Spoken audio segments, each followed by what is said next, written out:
Today's episode is a measure in different levels of intensity. One of these stories is a cozy ghost story, one is a strange creature sighting, and one is an intense monster attack tale, all of which take place on old or forgotten trails.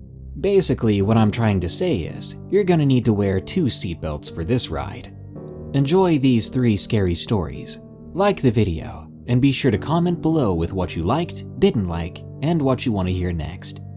And send me your stories at darkstories.org for a chance to have them narrated. Now, let's begin. Siskiyou Wendigo, from Wicked Wendigo. A bit of backstory first. Oregon is home to thousands of long-abandoned logging roads. Nearly 50% of the state is covered in forest, and roughly 80% is considered timberland by the Bureau of Land Management. I moved here when I was 16. My mother and stepfather divorced, so I decided to move into southern Oregon to live with my biological father. I grew up all over central and southern California, so the lush, dense landscape of southern Oregon was a new experience for me. It is unbelievably beautiful here. We lived in a small 2-bedroom home in the middle of a 65-acre plot of land. The property bordered the Siskiyou National Forest.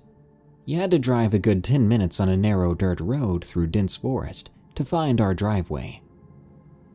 The owners were a lovely elderly couple who lived in the area all their lives. They lived in a large home at the beginning of the property. The elderly gentleman told us we were free to hunt and explore on his land as much as we desired. He simply requested that we not go on the blocked logging road that led up to the large mountain to our west. We happily agreed, seeing no need to ever do such a thing. This is my experience. I'd been living with my dad for about 2 months at this point. I remember being out of school for the weekend, and I loved the weekends. I would explore the dense forest with my dad's 9-month-old German Shepherd, Buck. I'd even camped overnight a couple of times with Buck. I decided I wanted to camp again that night, so I loaded up my pack with everything I'd need for the overnight trip. I asked my dad, who was nervous about me camping alone, and he reluctantly agreed, only requesting that I take the hunting rifle with me. Black bears and wolves are uncommon here, but I saw his reasoning and agreed. I said my goodbyes and headed out with Buck around 6 p.m. that night. I was still new to the area, so I never ventured too far, only camping in places I had previously scouted. I remembered a nice little clearing to the west, so I headed off in that direction. I arrived about 30 minutes later. The clearing was crescent-shaped. The middle of the clearing was roughly 30 feet wide, more than enough room for my one-man tent and a small fire pit. I set my pack down and began gathering large rocks and fallen brush for the fire pit. I had my tent set up and a small fire blazing about 30 minutes later. It was dark at this point. Buck and I were sitting against a fallen log, roasting hot dogs on a large 3-pronged fork. Suddenly, I noticed Buck's ears perk up. He's up on all 4 legs and staring straight into the dark woods behind us. Buck was still a pup. He hadn't quite learned patience or the dangers of the woods yet. So when I heard rustling in the brush, and I saw Buck dash off after the sounds, I wasn't surprised. I stood up and called for him. He wasn't obeying my commands. I started to get worried. I knew I'd have to venture away from camp to find him. I threw my boots on, grabbed my flashlight, and strapped my rifle over my shoulder. I headed off in the direction Buck had gone. I was calling his name, followed by whistling. I then stopped to listen for any sounds for a moment, noises that might indicate his location. I heard nothing but the crickets and frogs, so I pushed on. I knew I had to find him. My dad would be devastated if something happened to his pup. I was about 50 yards from camp then, when I noticed deep tire marks in the ground. They made a small trail through the trees. I remember seeing this before. The trail started at the beginning of the property and led up to the abandoned logging road the old man told us about. I decided to follow this small truck trail, hoping Buck had gone that way. I walked for about 15 minutes when the dense woods started to thin out. The moonlight was shining brightly, and I could easily see without my flashlight. There was a small gate blocking a one-truck-length dirt road. The road ascended the side of a fairly tall mountain. I stood at the gate and called, "Buck! Here, boy!" I waited for about 10 seconds when I heard from the top of the road, "Buck, here, boy." My blood ran cold. It was like a distorted version of my voice. The tone was almost mocking me. I slowly began to back away from the gate when I saw something at the top of the road. It was on all fours, and it slowly crawled out from the tree line bordering the road. It was incredibly tall, maybe 7 feet, its limbs slender and long. It stood with a hunched back and turned its small head towards me. Its eyes were large and yellow. I was frozen in place, my hands sweating and my body trembling. Suddenly, there was a rustling sound behind me. I turned to see my dad running towards me with Buck close behind. I looked back at the road to see a single large male deer standing where the creature had been. And it was just staring at us, those all too familiar yellow eyes glaring back at me. I asked my dad if he saw that. He looked up at the road and said, "Yeah, that's a fine buck. Maybe we'll come back tomorrow and track him." He hadn't seen the creature. We walked back to my campsite. I decided not to tell him what happened. My dad is a no BS kind of guy, and I knew he would not believe me. I asked how he had found me. He said that Buck made his way home, and when he saw that I wasn't with the dog, he went out to look for me. We packed up my camp and headed back home after that. I never saw the thing again. I still live in southern Oregon, but I'm far away from what stalks the woods of the Siskiyou National Forest. The Girl in the Pink Leather Jacket, from Who the Heck Do You Think I Am? I'm a guy who's old enough to know better, and still young enough not to care. That's my motto anyway, or it was until what I'm about to tell you happened. Beyond drinking, I personally do not take any substances, but I don't judge or care if you do them. Whatever you do is your own business. But drinking, though, I'm a fish. I can hold my own against the best drinkers. All of this is relevant to the story.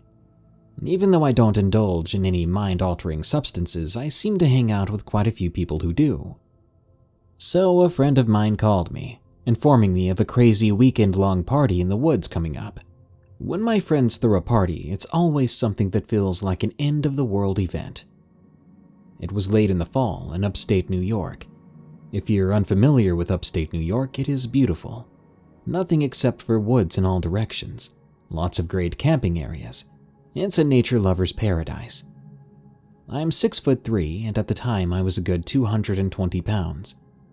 I got my truck ready, a Chevy 2500. I cleaned it up first and got it ready to sleep in. I like camping, but I hate sleeping on the ground. So I put 2 cot mattresses in the back with 3 pillows and 2 comforters. I filled my coolers up, one with food and the other with beer and liquor. I said see you later to my dad and hit the road, heading off to this party. By about 6 p.m. I showed up. I enjoy being fashionably late. You see, while I'm not afraid of hard work, I had no idea if I planned to stay the whole time, so I wasn't about to get there and set up all their stuff for them. The area in question was down a dirt road way off the beaten path. A small open area of trees led to an open area surrounded by trees. When I got there, I was taken back. There had to be over 20 vehicles parked there. There were also 10 porta-johns past the cars on the left, next to the wall of trees. As I looked to the right, I could see people sitting around an area preparing a fire. past that was a projector set up to a makeshift widescreen.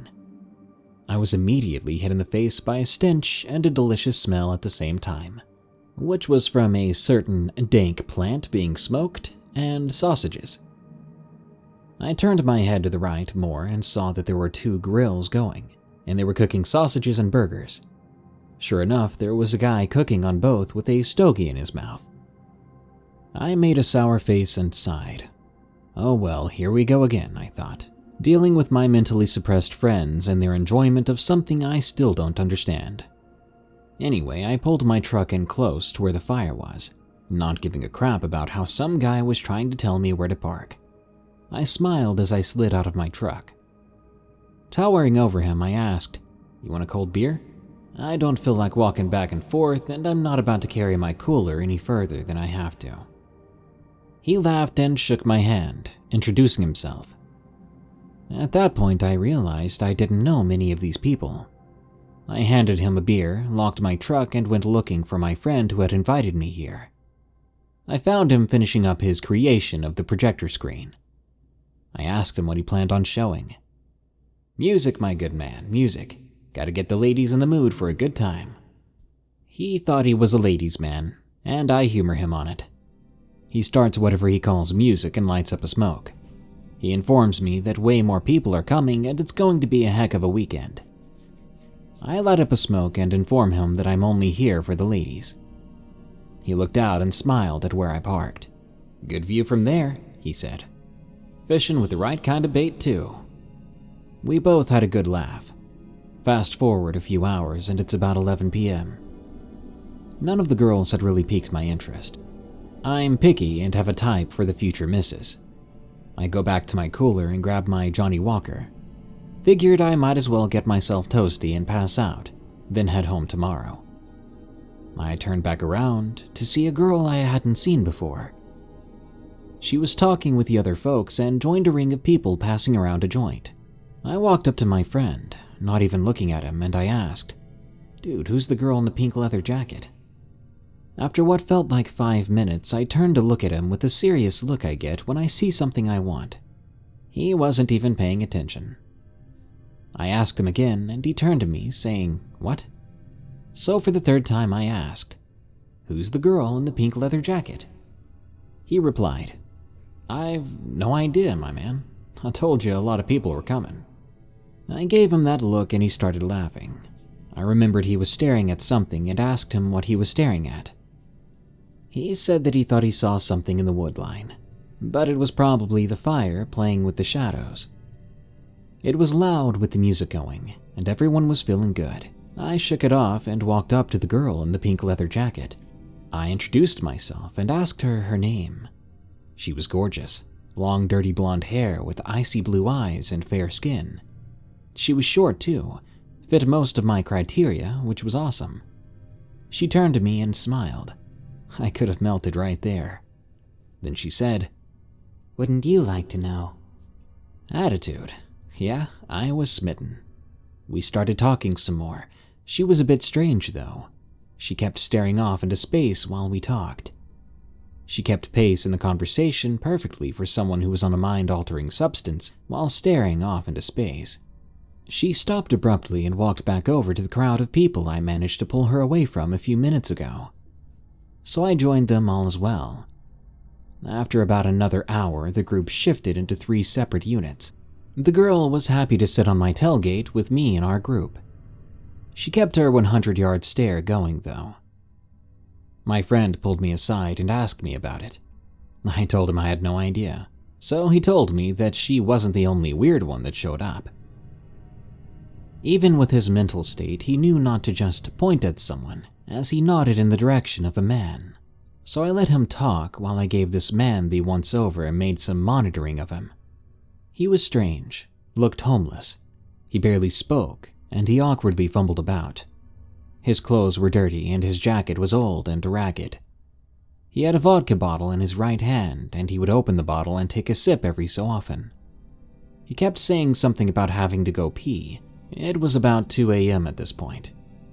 My friend said something about everyone hitting the bathroom before he turned all the lights off, so the girls all went to the bathroom in a hurry and fast. all except for the girl in the pink jacket.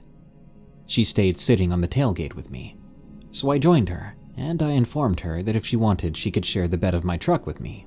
She'd have her own bed and pillow and comforter. She smiled, pushing me onto my back and giving me a kiss I'll never forget. She had been smoking and drinking all night, yet she tasted like a breath of fresh air, sweet and smooth. I was wide awake then. Some of the girls were making their way back to the tents. She said, "Don't go anywhere. I'll be right back."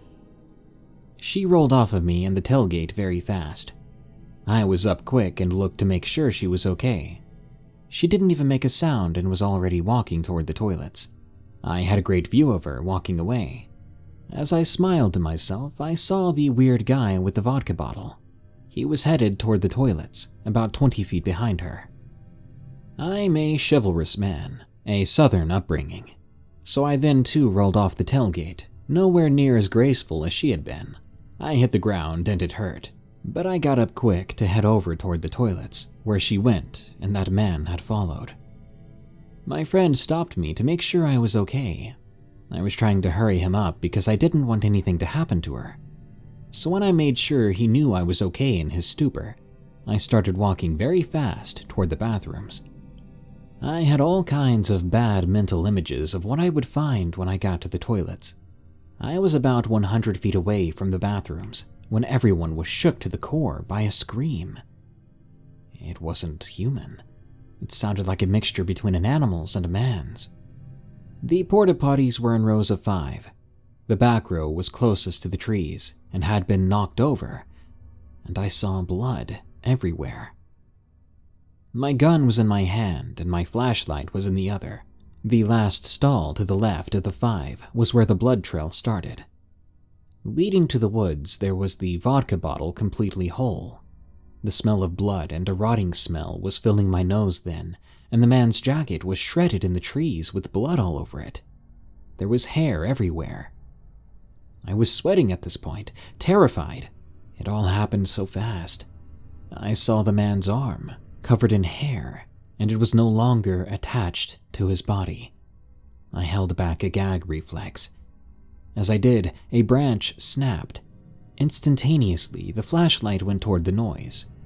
I would make out what was left of the man's body. He was missing an arm, a hand, his lower half, and his head. That's not all. He had chunks ripped from what was left of him. Then, what I can only describe as a white furry hand had plunged itself through his sternum. It was covered in a thick black goo, almost like tar. I took all of this in quickly, and it hit me that the thing that did this was behind his body. The creature had one icy blue eye, which was puffy and watery, and one golden amber eye. The LED flashlight I had illuminated everything. It was like some sort of disgusting horror film, like some sort of bear tearing apart a robot if I was in a science fiction movie. The most important thing hit me just before the others were about 20 feet from me. This creature was wearing a pink leather jacket. I could make out the bottom right zipper, as it seemed to be holding the man's body to hide itself. Just as everyone was about 5 feet from me, it threw the man's body, sending me backwards into everyone. What happened next was chaos, screaming, vomiting, and running. The only person in their right mind was me, and even to me, none of this made sense. I was pushing people out of my way to get to my truck. I grabbed Tommy and carried him to my truck, throwing him in through the driver's side door. Then I climbed in, just as I heard the saddest sounding howl I'd ever heard. A mixture of sadness and longing came from the trees where that thing had disappeared into. My friend and I were on the highway headed back to his place when we finally said anything to each other. He thanked me for getting him, but I just shook my head. Neither of us slept that night, and no one talked about it. We went back in the morning to get my friend's car and all his stuff. There was nothing there to support that anything happened at all. No blood on the ground, no parts in the woods, no ripped clothing. And I have no idea what happened that night. I am no layman to cryptids. This was not some story designed to keep you from sleeping. It was me sharing something that happened to me with you. What was the girl in the pink leather jacket? And that weird man in the jacket, who had hair all over his arms and smelled like feces and unwashed disgustingness? When his torso was thrown at me, it was hairy too, and his blood was more of a thick black goo. There was also human-like red blood on the ground too, by the porta potties. For sanity's sake, perhaps that man was a skinwalker. I'm okay with saying that out loud, sure, fine. But what about the girl in the pink leather jacket? Were they hunting each other? The more I've thought about that night, the more I realized she was staring at him, not off into space, the whole time. She waited until the other girls were coming back from the bathrooms before making her way to them. Women go to the bathroom in groups for safety and for girl talk, I think. It was all deliberate. What can do that to a skinwalker, though? I've read some pretty creepy stuff about them. I don't know what to say, except that if she was not there that night, someone might have died. Someone is hunting skinwalkers in northern New York. I still can't explain what happened at Girl Scout camp a decade ago. From Grace A. I'd like to start off by saying that I'm a skeptic, at least for the most part. I do think that cryptids and ghosts and other phenomena exist, but I also believe that the best way to undeniably prove they do truly exist is to eliminate any possible explanations for what mundane, everyday occurrences could be happening instead. Maybe that strange creature following behind you was simply a sick, mange-ridden bear or coyote. Maybe the noises coming from your basement are from the house's foundation settling, or from mice living in the vents. But maybe they aren't. Maybe that strange creature is a werewolf or chupacabra or a relative of Bigfoot. Maybe a spirit or demon is making those noises in your basement after all. The only way to find out for sure is by thoroughly investigating, researching, and collecting evidence. I'm an animal scientist and a biologist by trade, and I've had the importance of data collection drilled into me for years. I believe it applies to unexplained phenomena just as much as it does to physical, structured, scientific research. I have had two experiences in my life that I absolutely cannot explain by any means whatsoever. I've thought about them a lot throughout the years and constantly revisit them, researching possibilities for what could have happened, and I've never come up with any satisfactory explanations. Let's start from the beginning. I was born and grew up in Kansas City, Kansas.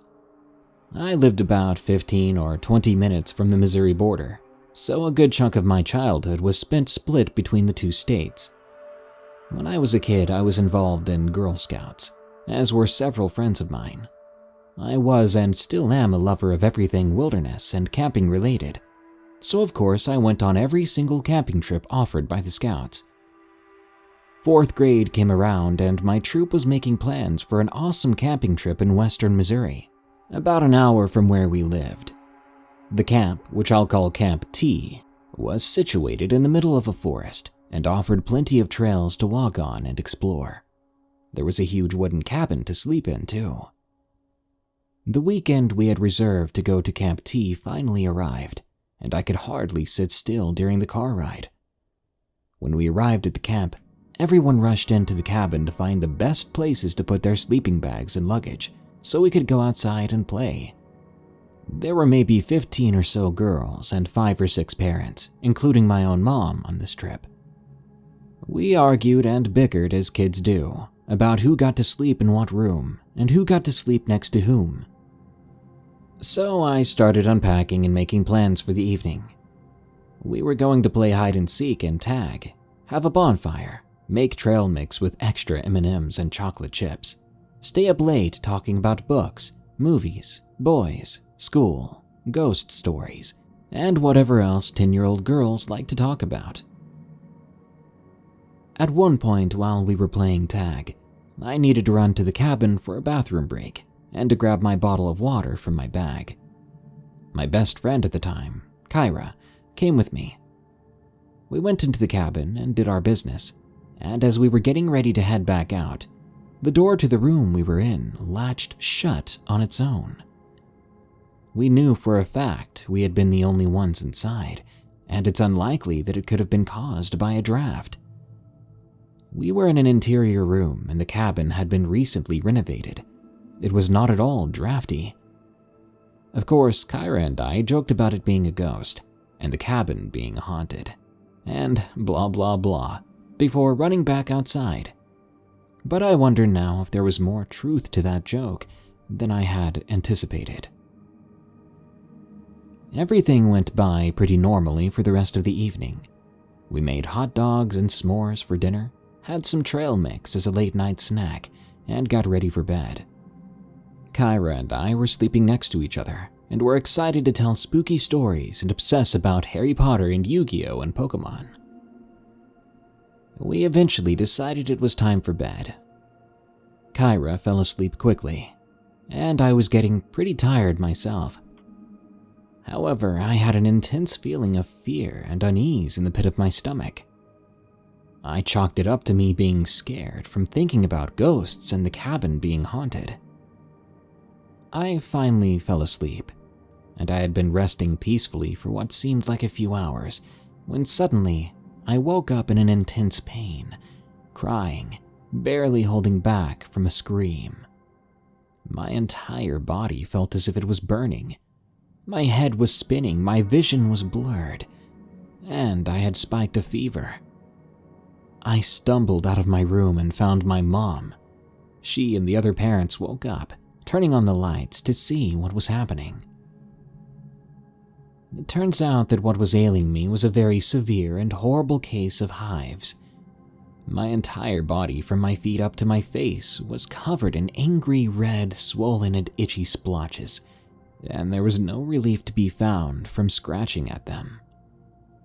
I've since had multiple fractures and tonsillitis so bad that I had to have steroids injected just to reduce swelling, enough for me to swallow water, and even those occurrences were less painful than these hives.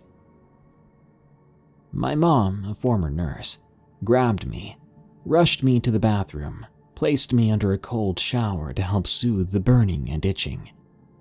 I stayed in that shower for at least half an hour, and my God, it was heavenly. While I was in there, my mom found some Benadryl to give me, and some ointment to rub on the worst of my hives. I took the Benadryl and let my mom apply the ointment, and then I passed out from exhaustion as soon as I put my PJs back on and made it into my sleeping bag. By the next morning, my hives had faded to gentle pink welts, and the pain and itching had greatly subsided. By the time I got home later that day, they had all but vanished. My mom and I tried to think of what could have caused the hives. I don't have any food allergies, though I do have very, very mild nasal allergies from pollen in the spring. But this was fall. It couldn't have been poison ivy. It's not like I was rolling around in random plants in the forest, or even playing anywhere other than the grass in front of the cabin. I don't have any skin allergies to any plants or fungi that could have existed at Camp T. I'd lived in that area my entire life, and I had never had any reactions like that before, or since, for that matter. Something else to note is that there were nearly 20 other people on that trip. Why had I been the only one affected? My mom, who has been interested in spirits, positive and negative energies, and psychic readings for several years now, thinks I'm sensitive to spirits and energies. I, being the argumentative skeptic that I am, attributed those feelings to me having anxiety and being on the autism spectrum. But honestly, I can't blame her for becoming involved in what may be considered by some to be heretical beliefs. She had been raised in an abusive household that used a falsified version of Christianity to justify physically and emotionally tormenting her and her siblings. If anything, I'm super proud of her for learning to love herself and finding her own beliefs and morals. Maybe the reason I was the only one who got sick on the trip really was because of a sensitivity to the supernatural. I can't say that I really believe that this is the case, but my mom seems to believe so, and it makes about as much sense as any other explanation. After that unfortunate camping trip, I spent a couple of sleepovers at Kyra's house, brainstorming what might have caused my reaction and what might be living or existing at Camp T, but we never came to any conclusions. It's been about 14 years since then, and that remains the only time I've ever had hives, despite going to the exact campground years later and living and working in very similar environments in the same part of the country.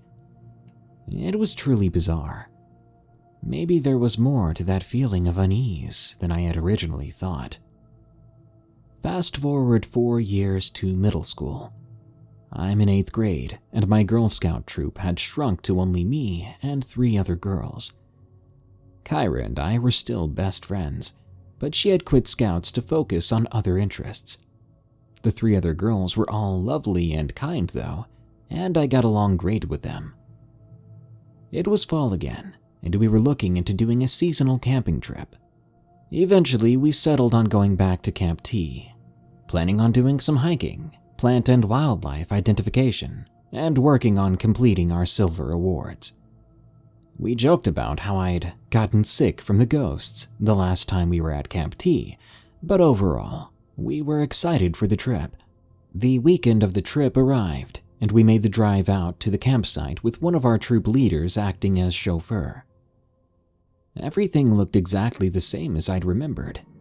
Beautiful sylvan surroundings, vibrant red and orange leaves on the trees, fresh air, expansive natural areas to roam in and explore.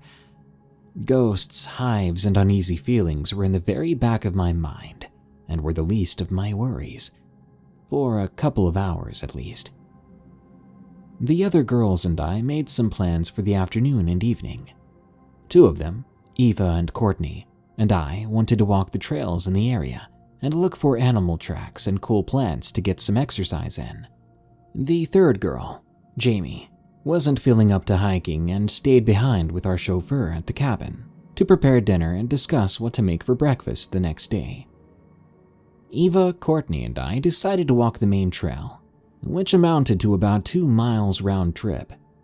It circled out from our cabin, across a hillside, past the camp owner's house, and through a densely forested part of the area. We were all huge nature geeks and thought we could handle anything the forest threw at us. Eva and I both wanted to be exotic animal vets at the time, and Courtney regularly went hunting with her father. We were all fairly experienced in camping and hiking. We headed off with a pep in our step and smiles on our faces, ready to pretend to be explorers and make some cool discoveries. If only we had known exactly what we would discover on that hike.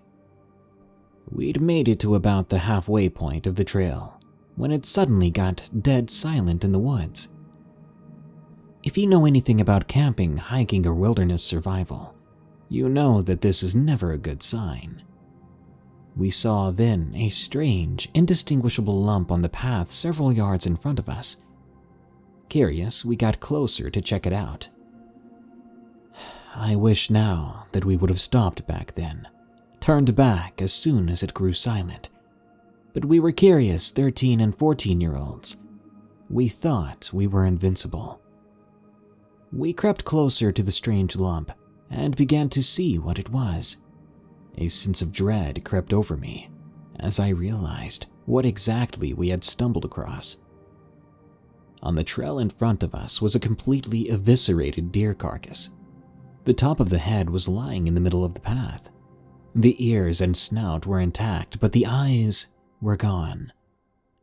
The bottom jaw and part of the neck had been ripped off, exposing the tongue, trachea, and esophagus. The spinal cord was hanging out of the back of the head, snapped clean in half, though the other half was nowhere to be seen. Off to the side of the path were some of the poor deer's organs. Intestines strung out for several feet, liver and stomach nearby. But that was it. No torso, no lungs or heart or legs or random bones. And perhaps most disturbingly, absolutely no blood. No footprints from what may have killed or eaten the deer. I've done countless animal dissections since then, and I've seen enough slaughterhouse corpses and procedures to make even the most staunch meat lover go vegetarian. But this, it remains one of the most graphic and disturbing things I've ever seen. And thinking of it still makes me nauseous to this day. What the hell? Courtney whispered under her breath as we approached the deer. Eva was completely speechless, wide-eyed and frozen in fear. What the heck did this? I asked Courtney, assuming she knew the most about local predators from her hunting background. I don't know. It couldn't have been coyotes. They mostly hunt small animals, and they would never leave a deer out here in the open near humans like this. They're scavengers. They'd eat all of it. I pulled out my laughably small pocket knife. Do you think it could have been a mountain lion? I know they've been spotted a couple of times in Kansas and Missouri. I doubt it. There haven't been many sightings near this area, and an animal that big would have surely been spotted by one of the camp workers, and they would have closed the camp down. Courtney grabbed her pocket knife as well, and Eva, who didn't have her knife with her, put a hand on her metal water canteen so she could have at least something to attack with, other than her hands, if it came down to it. We were all silent for a moment. A feeling of dread built up in my stomach, and I was instantly transported back to 4 years ago, when I had that exact same feeling at this exact same camp. There aren't any large predators in western Missouri. We have coyotes, foxes, and bobcats, but nothing that would, or could, do something like this to a large, fully grown deer. No bears, no wolves. Very rarely mountain lions, and as Courtney said, we would have been notified if there were a mountain lion in the area. They tend to be pretty noticeable around here, and are extensively monitored by wildlife officials. We all glanced at each other and came to a silent agreement to get the heck out of there. We took off running at full speed down the trail. When we got back to camp, we burst through the cabin doors, panting and speaking incoherently, startling Jamie and our chauffeur, who looked at us like we were crazy. Eva and I were holding back tears. We were both huge softies and had never seen a horror movie before, much less a poor, torn-up dead animal. Courtney was wide-eyed and speechless and seemed to be on the verge of a panic attack. We explained what we saw to Jamie and our chauffeur, and they both became noticeably uncomfortable. We were so freaked out that we ended up staying inside, playing cards, working on written assignments for badge requirements, and talking about random nonsense to distract ourselves the rest of the evening. We all slept restlessly when we finally went to bed that night. I couldn't fall asleep for what seemed like hours because I was paranoid that someone or something was looking at us through the cabin windows. We packed up and left early the next morning. I spoke to the other girls on the car ride on the way home, and they had all felt a sense of being watched the night before too. Needless to say, that was the last time any of us ever went to Camp T. On the bright side, at least I didn't get hives this time. Unfortunately, our camp troop kind of fell apart after that. We just didn't have the motivation to continue anything camping related, or even general scout related. We all got our silver awards at the end of 8th grade year, and then left Girl Scouts at the beginning of high school. I'm just thankful that none of us were harmed or horribly mentally scarred from the experience, which could have potentially turned out dangerous, or even deadly. I'm 24 now and still keep in touch with Eva, Courtney, Jamie, and Kyra, and I'm happy to report that we're all doing great and haven't had any more run-ins with strange creatures, eviscerated animals, or ghosts. Jamie and Eva are both married and have become a teacher and a physical therapist respectively. Kyra is an amazing artist and earns a living from her art commissions. Courtney is an extremely talented professional horse trainer, and I've since moved to Oregon, continuing my education to earn a PhD in wildlife biology so I can continue learning about and helping the wild animals and plants I love so much. And if you're curious, I'm studying the relationship between native amphibian health and agricultural practices in the Pacific Northwest for my thesis. Anyway, who knows? Maybe I'll encounter another strange, unexplainable occurrence in the woods. Maybe I'll meet Bigfoot. Or maybe I'll find some answers to what exactly happened at Camp T. But all in all, these two experiences are why I can't consider myself to be 100% a skeptic. I have absolutely no explanation for either of them. I've researched plants, animals, fungi, local legends, even mental conditions that could cause hives or such intense fear and paranoia, and I've never found any answers that make sense. At best, it's a fun ghost story to tell friends and acquaintances, and at worst, there is some unknown horrifying creature or spirit living in the forests of western Missouri, tearing apart animals and terrorizing those who venture too far into the woods.